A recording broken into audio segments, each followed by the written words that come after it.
Sea of employee cars you see here filling the parking lots earlier tonight at Wentzville's GM plant. All right, let's fast forward to next week. It will not look like that at all.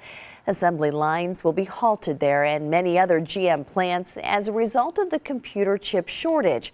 But the problem isn't just going to hurt automakers. You can expect to be impacted as well. News 4's Gabriela VIDAL is detailing the struggle to find a ride.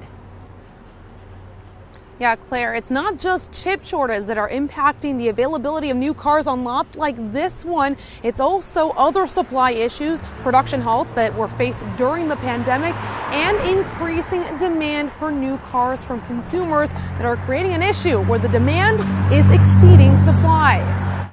Normally I have 1,000 new cars on the lot to sell. We're one of the largest Chevrolet dealers in the nation.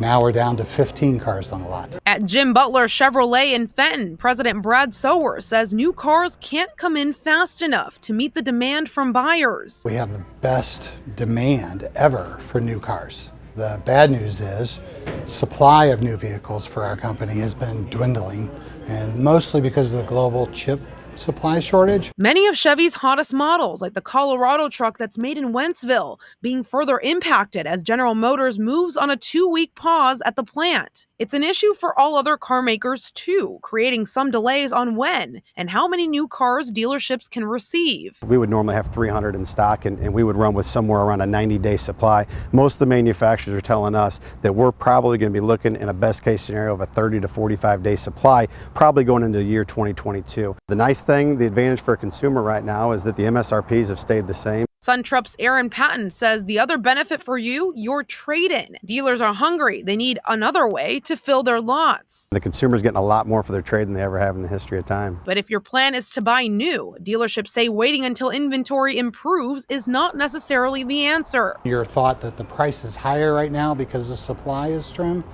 but in reality, all the prices are going up. So what you think you may save by waiting, you'll probably lose with the price increases for 2022 and 2023. There will be some vehicles out there. We just won't have double and triple the amount of inventory out there for some people to look at, but a lot of people have adapted to it. They're pre-ordering vehicles. Production in the Wentzville lot, which includes mid-sized trucks and full-size vans, will resume on September 20th. I did speak with the local union rep who tells me that 95% of workers there could be affected, although they are planning on providing compensation for those workers during that time. Claire?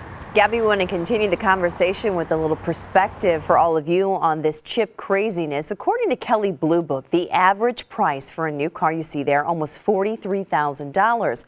Well, that's forcing folks to look for a used car, but that's pushed the average used car price to more than $25,000.